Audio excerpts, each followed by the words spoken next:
तो बहुत बहुत स्वागत है दोस्तों आप सभी का हमारे यूट्यूब चैनल पे। दोस्तों आज की इसमें बात करने वाला है class 12th history chapter number first, और चैप्टर का नाम हमारा है दोस्तों ईंट मनके तथा अस्थियां हड़प्पा सभ्यता। दोस्तों आज मैं आप सभी को हड़प्पा सभ्यता से कुछ ऐसे महत्वपूर्ण प्रश्नों को करवाने वाला हूं जो कि आपके परीक्षा के दृष्टिकोण से बहुत ही ज़्यादा महत्वपूर्ण रहने वाला है दोस्तों। ठीक है, आज मैं आप सभी को ऑब्जेक्टिव क्वेश्चन करवाने वाला हूं, और जितने भी प्रश्न हम लोग करेंगे सारे इंपॉर्टेंट से और बारीक से प्रश्नों को समझेंगे भी दोस्तों। ठीक है, क्वेश्चन तो करेंगे ही लेकिन उसको समझने का भी प्रयास करेंगे। ठीक है, चलिए सबसे पहला प्रश्न की बात कर सकता हूं। देखिए आज हमारा पहला प्रश्न पूछा जा रहा है कि सिंधु घाटी सभ्यता को किस श्रेणी के अंतर्गत रखा गया है। भैया ऐसा प्रश्न पूछ लिया जाए कि सिंधु घाटी सभ्यता को किस श्रेणी के अंतर्गत रखा जाए, चार ऑप्शन वहां पे आपको दिया देखने को मिलेगा। भाई ऐतिहासिक काल, आदि ऐतिहासिक काल, पूर्व ऐतिहासिक काल, इनमें से कोई नहीं। देखिए जो हम जानते हैं ना, जो हड़प्पा सभ्यता है, ठीक है, उसको आदि ऐतिहासिक काल में रखा गया है। कौन सा दोस्तों? आदि ऐतिहासिक काल। तो ऑप्शन नंबर जो आपको सेकंड देखने को मिलता है दोस्तों, आदि ऐतिहासिक काल, वो आपका राइट आंसर होगा दोस्तों। देखिए आदि ऐतिहासिक काल किसे कहेंगे? आदि ऐतिहासिक काल में ऐसे काल को रख बोलते हैं दोस्तों जिसमें कोई भी घटना हुई होगी। ठीक है, इस काल में जो भी घटना हुई होगी उसका लिखित प्रमाण तो होगा लेकिन उसको पढ़ा नहीं गया है, उसको आदि ऐतिहासिक काल कहेंगे। ठीक है, जैसे हड़प्पा सभ्यता में जो हम सभी को चीज़ें मिली हैं, इसमें बहुत सी ऐसी चीज़ें हैं जिसमें कुछ ना कुछ लिखा हुआ है लेकिन हम लोग अभी तक पढ़ नहीं पाए हैं। ठीक है, कि क्या लिखा हुआ है, तो इसलिए हम लोग आदि ऐतिहासिक काल कहेंगे। ठीक है, चलिए तो ऑप्शन नंबर बी क्लियर। तो आगे दूसरा प्रश्न पूछा गया है, भाई राखलदास बनर्जी को मोहनजोदड़ो के अवशेष किस वर्ष मिले। दोस्तों मोहनजोदड़ो की जो खोज है ना, वो राखलदास बनर्जी ने किया था। ठीक है, और कब किया था? सन 1922 में किया था। ठीक है, प्रश्न पूछ सकता है भाई मोहनजोदड़ो की खोज किसने की, तो आप बोलिएगा राखलदास बनर्जी ने।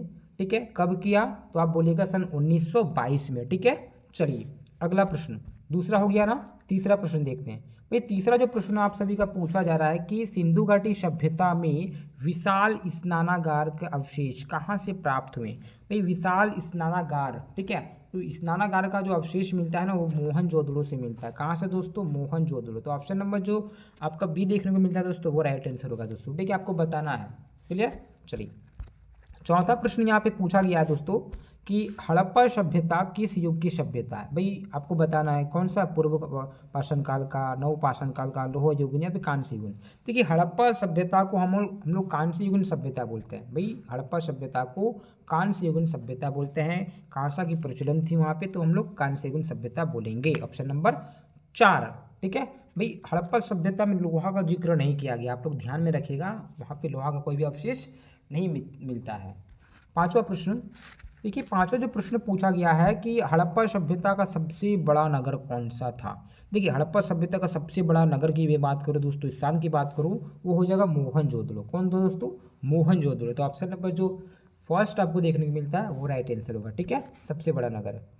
चलिए छठा प्रश्न पूछा जा रहा है कि सिंधु घाटी जो निवासी है ना, उसको किसी धातु का ज्ञान नहीं था। आपको मैंने ऊपर में बताया भाई सोना, चांदी, किसका? ऊपर में मैंने बताया लोहा। तो देखिए राइट आंसर ऑप्शन नंबर जो आपको सी देखने को मिलता है लोहा, वो उत्तर होगा। ठीक है, हड़प्पावासी लोहा के बारे में नहीं जानते थे। ठीक है, चलिए सातवां प्रश्न पूछा जा रहा है कि कालीबंगा स्थित है। भाई कालीबंगा जो है ना, वो बहुत ही फेमस है। ये यहाँ पे आपको हड़प्पा सभ्यता में जोते हुए खेत का जो साक्ष्य है वो कालीबंगा से मिलता है।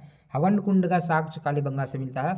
और कालीबंगा जो है ना, वो राजस्थान राज्य में है। कौन सा राज्य में दोस्तों? राजस्थान में है। तो आपसे प्रश्न पूछा सकता है भाई कालीबंगा कहाँ है, तो कालीबंगा आप बोलेगा राजस्थान में है।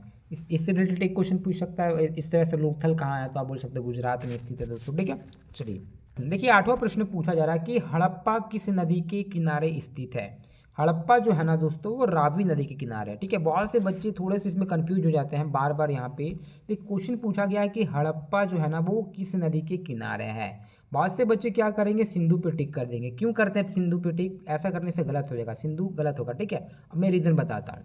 देखिए हड़प्पा सभ्यता को हम लोग सिंधु घाटी सभ्यता बोलते हैं। तो बहुत से बच्चे क्या सोचेंगे ना कि हड़प्पा सभ्यता यानी सिंधु घाटी सभ्यता, तो सिंधु नदी मार देंगे। तो ये अगर आप लोग करते तो आपका गलत हो जाएगा दोस्तों। ठीक है, हड़प्पा जो है ना, वो रावी नदी के किनारे है। कौन सा नदी दोस्तों? रावी नदी। तो ऑप्शन नंबर जो आपका डी देखने को मिलता है दोस्तों, वो राइट आंसर होगा। ठीक है, हड़प्पा जो है ना, वो रावी नदी के किनारे है। ठीक है, चलिए और जो मोहनजोदड़ो है, मोहनजोदड़ो आपका सिंधु नदी के किनारे हो जाएगा दोस्तों। ठीक है, क्लियर। तो चलिए आपको ध्यान में रखना है, हड़प्पा बोला तो रावी नदी, अगर मोहनजोदड़ो बोले तो सिंधु नदी। ठीक है, चलिए 8वां हो गया। 9वां प्रश्न देखिए, 9वां नंबर जो प्रश्न पूछा जा रहा है कि लोथल स्थित है।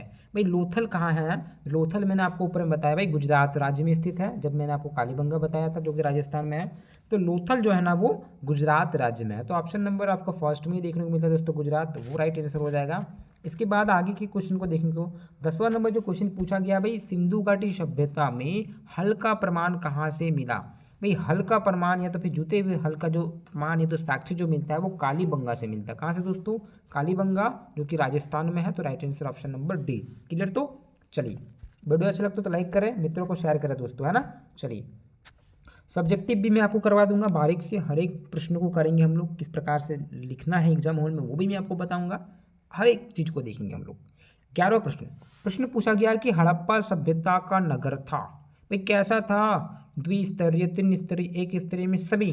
तो हड़प्पा सभ्यता का जो नगर था वो 2 स्तरीय था। ठीक है, तो ऑप्शन नंबर फर्स्ट। चलिए भाई 11वां हो गया ना। 12वां प्रश्न पूछा जा रहा कि भारतीय उपमहाद्वीप की पहली सभ्यता, ठीक है, का विकास हुआ। तो भारतीय उपमहाद्वीप में जो सबसे पहला अगर सभ्यता के विकास की बात कर सकते हैं तो वो सिंधु मैदान क्षेत्रों में। ठीक है, तो सिंधु के मैदान में हम बोल सकते हैं ऑप्शन नंबर थर्ड।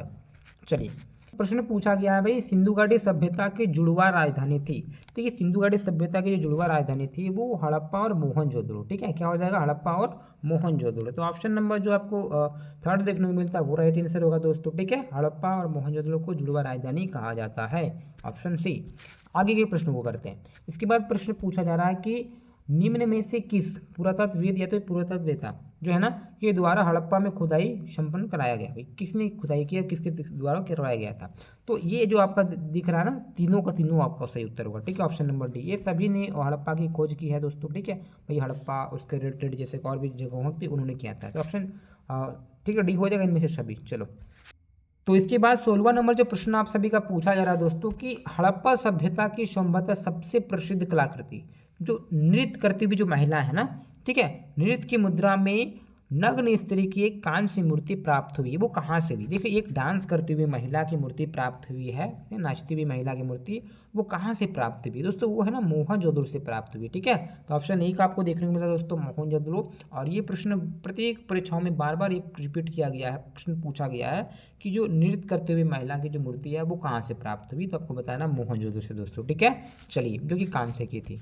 इसके बाद 17वां प्रश्न पूछा जा रहा है कि निम्न स्थल, ठीक है, निम्न किस स्थल में कारखाने के पाए जाने के, ठीक है, कारखाने में जो मनके बनाए जाते थे, तो मनके को बनाए जाने की कुछ प्रक्रिया स्पष्ट होती है, कुछ वास्तव में हमको साक्ष्यों से ज्ञात होता है कि वहाँ पे कारखाना था और वहाँ पे मनके बनाए जाते थे। ठीक है, तो वो कहाँ से होता है? चनहुदड़ो। चनहुदड़ो क्या बोलेगा दोस्तों? चनहुदड़ो। तो ऑप्शन नंबर सी आपका हो जाएगा। ठीक है, और चनहुदड़ो से आप लोग याद रखिएगा दोस्तों, लिपस्टिक का साक्ष्य मिला है। अगर प्रश्न पूछ लिया जाए भाई कि जो लिपस्टिक हम लोग अभी लगाते हैं, लड़कियां लगाती हैं ना, तो लिपस्टिक उस जमाने में भी ये लोग लगाया करती थी, और लिपस्टिक का साक्ष्य जो मिलता है वो कहाँ से मिलता है? चनहुदड़ो से ही मिलता है। तो ऑप्शन सी आपका राइट आंसर होगा। ठीक है, चलिए, इसके बाद 18वां प्रश्न पूछा गया है, हड़प्पा की बस्तियों से, ठीक है, 2000 से अधिक मुहरें पाई गई हैं, ये बनी होती थी। ये जो मुहरें होती थी दोस्तों वो किससे बनी होती थी? ठीक है, आपको बताना है। आपको पता ही है ना दोस्तों, ये सेलखेड़ी की होती थी। तो ऑप्शन नंबर जो 4 देखने को मिलता है वो राइट आंसर होगा दोस्तों। ठीक है, सेलखेड़ी की। तो ऑप्शन नंबर 4।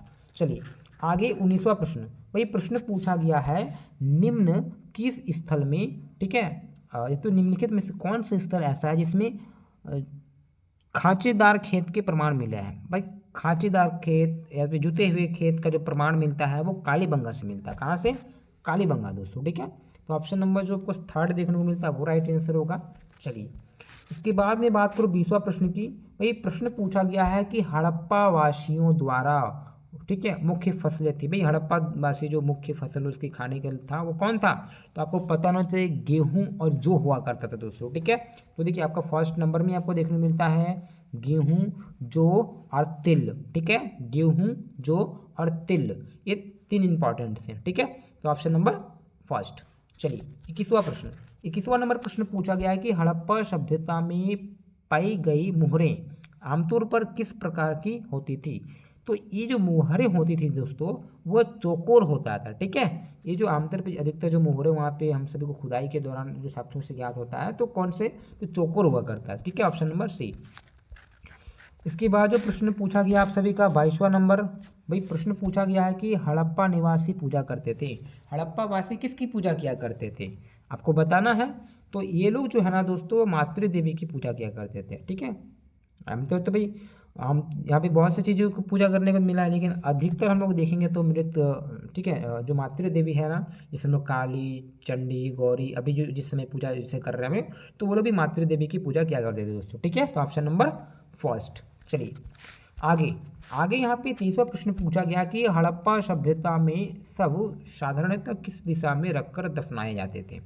देखिए जो डेथ बॉडी होता है, जो मृतक जो हो जाता है, जो मृत हो जाते हैं, जो ठीक है, उस शरीर को किस ओर रखा जाता है, तो हम जानते हैं ना दोस्तों उत्तर और दक्षिण की ओर, ठीक है। तो ऑप्शन नंबर जो सी देखने को मिलता है वो हो जाएगा, ठीक है। जो दफनाया जाता था वो किस ओर रख के, उत्तर और दक्षिण की ओर, ठीक है, ऑप्शन नंबर सी। चलिए 24वां प्रश्न, प्रश्न पूछा गया कि हड़प्पा कहाँ स्थित है। तो हम सभी को पता है दोस्तों हड़प्पा जो है ना वर्तमान पाकिस्तान में है, ठीक है। वर्तमान कहाँ पे है, वो पाकिस्तान में है, ठीक है। चलिए 25वां प्रश्न कर लेते हैं। बीच प्रश्न पूछा गया कि हड़प्पा टीले का उल्लेख सर्वप्रथम 1826 में किसने किया, ठीक है। भाई हड़प्पा की खोज कब हुई, आपको पता है सन 1921 में किया। भाई किसने किया, राय बहादुर दयाराम साहनी ने किया। तो उससे पहले ही इसका कुछ कुछ साक्ष्य लोगों को पता चल रहा था, और इसको लेकर सन 1826 में सबसे पहले किया था चार्ल्स मेसन नामक एक व्यक्ति ने, ठीक है। तो वही प्रश्न पूछा गया कि हड़प्पा टीले का उल्लेख सर्वप्रथम किसने किया, 1826 में। तो 1826 में चार्ल्स मेसन ने किया था। किसने दोस्तों, चार्ल्स मेसन, ठीक है। चार्ल्स मेसन ने 1826 में किया। आपको बताना है दोस्तों, थोड़ा सा ध्यान रख लीजिए। क्या माना कि हड़प्पा की बात की कर सकते हैं, तो सबसे पहले चार्ल्स मेसन आया। वो कब आया दोस्तों, 1826 में आया। इन्होंने थोड़ा सा प्रयास किया, नहीं हुआ। इसके बाद 1800, ठीक है, 54-55 की बात हो रही है, 53-54 की। तो उस समय जॉन ब्रंटन और विलियम ब्रंटन दोनों क्या कर रहे थे, वो रेल की जो पटरियां है ना वो बिछा रहे थे, ठीक है। और इनको वो काम दिया गया था रेल की पटरी को बिछाने का। अब वहाँ पे इनको भी कुछ कुछ साक्ष्य मिला, उन्होंने भी यहाँ पे देखा भाई, लेकिन वो असमर्थ रहे और उन्होंने नहीं खोजा वहाँ पे, ठीक है। तो इन दोनों को काम दिया था, वहाँ से भी उन लोगों को साक्ष्य मिलता है। फिर बिया फिलिपी आए और भी बहुत से लोग आए, ठीक है, उन्होंने भी प्रयास किया, लेकिन ऐसे करके नहीं होता। लास्ट में राय बहादुर दयाराम साहनी जो आए 1921 में, उसके द्वारा कराया गया, ठीक है। तो 1826 में कौन आया दोस्तों, चार्ल्स मेसन, क्लियर। चलिए इसके बाद 26वां प्रश्न में बात करूँ, और यहाँ पे क्वेश्चन पूछा गया आप सभी का कि हड़प्पा सभ्यता में प्राप्त अवतल चक्की पर किस पुरातत्वविद ने प्रकाश डाला, तो ठीक है, मेके महोदय ने। तो आपको ऑप्शन नंबर देख सकते हैं भाई, ऑप्शन नंबर बी में ही आपको देखने को मिलता है ना, अर्नेस्ट मेके, ठीक है। चलो इसके बाद 26वां हो गया ना, 27वां प्रश्न। प्रश्न पूछा जा रहा कि भाई मोहनजोदड़ो किस भाषा का शब्द है। देखिए मोहनजोदड़ो जो है ना वो सिंधी भाषा का शब्द है। अब मोहनजोदड़ो का क्या अर्थ होता है दोस्तों, मृतकों का टीला। भाई मृतकों का टीला किसे कहा जाता है, मोहनजोदड़ो को कहा जाता है दोस्तों, ठीक है। तो मोहनजोदड़ो जो है ना वो सिंधी भाषा का एक शब्द है। तो ऑप्शन नंबर बी। सारे प्रश्न महत्वपूर्ण है, सारे जितने भी करवा बस बारीक से करवाएंगे आपको, ठीक है। चलिए भाई 28वां प्रश्न। प्रश्न पूछा गया कि भाई राय बहादुर दयाराम साहनी ने कहाँ उत्खनन करवाया, ठीक है। तो राय बहादुर दयाराम साहनी ने हड़प्पा में उत्खनन करवाया। कहाँ, हड़प्पा में कब, 1826 की 1926, कितना, कुछ नहीं, 1921, ठीक है। कब दोस्तों, 1921। चलिए 21। चलिए आगे 29वां प्रश्न। प्रश्न पूछा जा रहा है कि निम्नलिखित, ठीक है, हिंदू देवताओं में से कौन सा सिंधव सभ्यता का प्रमुख देवता था। देखिए जब हड़प्पा सभ्यता की बात की जा सकती है, यहाँ खुदाई के दौरान साक्ष्यों से जब सभी ज्ञात होता है ना, तो बहुत से देवी देवताओं के हम सभी को वहाँ प्रमाण मिलता है। जैसे कि शिवलिंग का भी हम लोग को साक्ष्य मिल जाता है, लिंग की जो बात कर सकते हैं, और भी तरह तरह के। लेकिन जब से सबसे इंपॉर्टेंट है 4 ऑप्शन दिया है। जैसे कि गणेश, तो गणेश जी का ऐसा कोई साक्ष्य नहीं मिलता, विष्णु का भी नहीं, वरुण का भी नहीं, लेकिन वहाँ पे शिवलिंग का साक्ष्य मिलता है हमको, ठीक है। तो आप लोग बोलेंगे दोस्तों शिव की, ठीक है, ऑप्शन नंबर बी। शिव जी के बारे में थोड़ा सा हम सभी को मिलता है, क्योंकि वहाँ पे शिवलिंग का वहाँ पे साक्ष्य मिला है। और ठीक है, इस प्रकार से मंदिर की तो ऐसा कोई साक्ष्य नहीं मिलता है, लेकिन वो लोग क्या है ना कि ताबीज उबूज पहना करते थे, पूजा पाठ पे ध्यान करते थे, वृक्ष की पूजा करते थे, है ना। मंदिर अगर बोला जाए कि हड़प्पा सभ्यता में मंदिर का कोई साक्ष्य मिला है क्या, तो हम लोग नहीं बोलेंगे, ठीक है, बोलेंगे कि ऐसा कोई भी भवन नहीं मिला है जिसको हम लोग मंदिर की संज्ञा दे सकते हैं, ठीक है। चलिए इसके बाद 30 क्वेश्चन करेंगे दोस्तों, 31वां प्रश्न। और यहाँ पे जो प्रश्न पूछा गया आप सभी का कि सिंधु घाटी सभ्यता में किसके, ठीक है, समकालीन नहीं मानी जाती है। ये 4 ऑप्शन है। वो कौन सा सभ्यता के समकालीन नहीं माना जाता है? तो ये क्रीट की सभ्यता के समकालीन नहीं मानी जाती है। ठीक है, ऑप्शन नंबर चलिए आपका हो जाएगा 4। ठीक है, चलिए इसके बाद 31वां प्रश्न। वही प्रश्न पूछा गया है कि बनवाली किस राज्य में स्थित है? ठीक है, बनवाली जो है ना दोस्तों वो हरियाणा राज्य में स्थित है। कहाँ पे दोस्तों? हरियाणा में। ऑप्शन नंबर आपका बी हो जाएगा। ठीक है, बनवाली जो है ना वो हरियाणा में है, याद रखना है। देखिए क्वेश्चन आपको लग रहा हो कि बहुत ज़्यादा करवा रहा है, मैं जितना भी हमसे हो सका मैंने आपको करवा के दे देखा। ठीक है भाई, आप करते रहिए, बैठ बैठ कर आराम से करते रहिए। जितने भी प्रश्न बनते हैं एक चैप्टर का तो करना है ना, हर एक चैप्टर का करवाता रहूँगा। 32वां प्रश्न भाई पूछा जा रहा है कि पुरातत्व के अंतर्गत निम्न में से कौन सा एक नहीं आता है? पुरातत्व के अंतर्गत नहीं आता। देखिए पुरातत्व के अंतर्गत आपका भाई सिक्के नहीं आएंगे, ठीक है, अभिलेख भी आएंगे, भग्नावशेष भी आएंगे, लेकिन साहित्य नहीं आएगा दोस्तों। ठीक है, तो ऑप्शन नंबर फर्स्ट हो जाएगा। कौन नहीं आता पूछा गया तो साहित्य नहीं आएंगे, ऑप्शन नंबर 1। 32वां बस 33वां प्रश्न की करेंगे चर्चा। भाई पूछा जा रहा है कि कोलकाता में एसआईटिक सोसाइटी की स्थापना की गई। देखिए कोलकाता में एसआईटिक सोसाइटी की जो स्थापना की जाती है ना दोस्तों वो विलियम जॉन्स के द्वारा कराया जाता है। ठीक है, विलियम जॉन्स द्वारा। तो ऑप्शन नंबर 4 होगा दोस्तों। ठीक है, चलिए याद रखना है। इसके बाद प्रश्न पूछ रहा कि हड़प्पा सभ्यता का शासन था कैसा था? राजतंत्र था, ठीक है, या तो फिर लोकतंत्र था, या फिर नगर पालिका जैसा था, या फिर गणतंत्रात्मक था। भाई हड़प्पा सभ्यता का जो नगर था ना वो नगर पालिका जैसा था। ठीक है, शहर टाइप का, नगर टाइप का। ठीक है, तो ऑप्शन नंबर 3 आपको देखने को मिलता है। भाई बोल सकते हैं नगर पालिका जैसा, ऑप्शन सी। 35वां प्रश्न पूछा जा रहा है कि पहली बार हड़प्पा को किस वर्ष उत्खनन किया गया? तो सबसे पहले हड़प्पा का जो उत्खनन करवाया गया था 1921 में किया गया था। तो ऑप्शन नंबर 1 1921 होगा दोस्तों। क्लियर? आगे 36वां प्रश्न पूछा गया है कि सिंधु घाटी सभ्यता में गोदीवाड़ा कहाँ से मिले? गोदीवाड़ा जो है ना बैकयार्ड वो आपका लोथल से मिलता है। ठीक है, तो ऑप्शन नंबर 4 लोथल जो कि गुजरात राज्य में है। 37वां प्रश्न पूछा रहा कि मोहनजोदड़ो किस नदी के किनारे स्थित है? देखिए दोस्तों मोहनजोदड़ो जो है ना वो सिंधु नदी के किनारे है। ठीक है, आपको मैंने पहले ही बताया मोहनजोदड़ो जो है वो सिंधु नदी के किनारे है। तो ऑप्शन नंबर आपको देखिए 4 देखने को मिलता है, सिंधु नदी, वो राइट आंसर हो जाएगा दोस्तों। 38वां प्रश्न पूछा गया है कि हड़प्पा सभ्यता भारत के किस भाग में विकसित हुई? भाई हड़प्पा सभ्यता है ना वो भारत के पश्चिम उत्तर में विकसित हुई थी। पश्चिम की ओर अगर देखें तो हमारा पाकिस्तान है, पश्चिम उत्तर वाला जो क्षेत्र पड़ता है। और इसकी आकार की बात करूँ दोस्तों तो भाई कैसा है, तो त्रिभुजाकार है। ठीक है, हड़प्पा सभ्यता के विस्तार की बात करूँ तो वो त्रिभुज के आकार का है। ठीक है, आपको ये भी बात याद रखना है। और ये जो विकसित हुई है वो खासकर पश्चिमोत्तर यानी कि जो पाकिस्तान वाला एरिया पड़ता है, जम्मू कश्मीर वाला एरिया पड़ता है, वो आपका अफगानिस्तान से टच कर रहा है। ठीक है, चलिए तो पश्चिम उत्तर की भाग में बोल सकता हूँ क्योंकि उधर राजस्थान गुजरात वगैरह ये सब पश्चिम में ही पड़ता है हमारा। 39वां प्रश्न पूछा गया कि लोथल किस नदी के किनारे स्थित है? देखिए लोथल ये भी प्रश्न बहुत बार आया है दोस्तों। लोथल कौन सा नदी किनारे है? लोथल कौन सा राज्य में पड़ता है? यहाँ से प्रश्न रहेगा। तो लोथल जो गुजरात राज्य में स्थित है और ये जो था ना वो भोगवा नदी के किनारे स्थित है। कौन सा नदी दोस्तों? भोगवा नदी। तो ऑप्शन नंबर सी हो जाएगा। चलिए इसके बाद बात करते हैं ठीक है 40वां प्रश्न, ये हमारा आखिरी प्रश्न अंतिम प्रश्न रहेगा। 40वां प्रश्न पूछा गया है कि सिंधु घाटी सभ्यता में मोहर बनता था। ये मोहर किसका होता था? तो सेलखड़ी का। तो ऑप्शन नंबर आपका जो फर्स्ट देखने को मिलता है सेलखड़ी, वो राइट आंसर होगा दोस्तों। ठीक है, जो सिंधु घाटी सभ्यता में मोहरें होती थी वो सेलखड़ी की हुआ करती थी। तो ऑप्शन नंबर 1। इसी प्रकार से आपको मैंने हड़प्पा सभ्यता का 40 ऐसे महत्वपूर्ण करवा दिया प्रश्न जो कि बहुत ही ज़्यादा इंपॉर्टेंट था दोस्तों। इसी प्रकार से मैं बारीक से और भी चैप्टर का लाऊंगा, हर एक चैप्टर का एक एक चैप्टर का आएगा आपका क्वेश्चन, इंपॉर्टेंट सारा रहेगा। और ये तो होगा ऑब्जेक्टिव हमारा हो गया। ठीक है, बहुत ही महत्वपूर्ण है। इसके बाद सब्जेक्टिव भी आएंगे, उनको भी हम लोग करेंगे दोस्तों। ठीक है, तो प्यारा प्यारा लाइक करें, मित्रों को शेयर करें दोस्तों, और प्यारा से कमेंट बॉक्स में कमेंट कर दें कि भाई आगे का वीडियो लाइए, है ना। ठीक है, चलिए तो आप सभी के लिए एक छोटा सा प्रश्न रहेगा आज का मेरा। ठीक है, जो कालीबंगा हम लोग बहुत बार आप लोग पढ़े ना, कालीबंगा जो कि राजस्थान राज्य में स्थित है। ठीक है, तो कालीबंगा जो है ना आप सभी के लिए प्रश्न रहेगा, ध्यान से सुनिएगा और कमेंट बॉक्स में अपने नाम के साथ और हो सके तो अपना जिला भी बता सकते हैं और पूरे एड्रेस के साथ आप मुझे बता सकते हैं।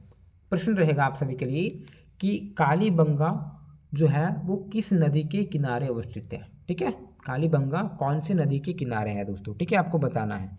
तो आप सभी के लिए रह गया प्रश्न आप लोग कमेंट बॉक्स में कमेंट कीजिएगा, तभी मैं जानूंगा कि भाई आप लोग सच में पढ़ रहे हैं और तैयारी भी कर रहे हैं। ठीक है, कहीं से भी आप प्रश्न बताइए भाई कालीबंगा वो कौन सा नदी के किनारे है, और ऐसे आप लोग कर दीजिए। ठीक है, चलिए इसी प्रकार से चैनल से जुड़े रहे, मित्रों को शेयर करें। दूसरे में लेते हैं। जय हिंद, जय भारत।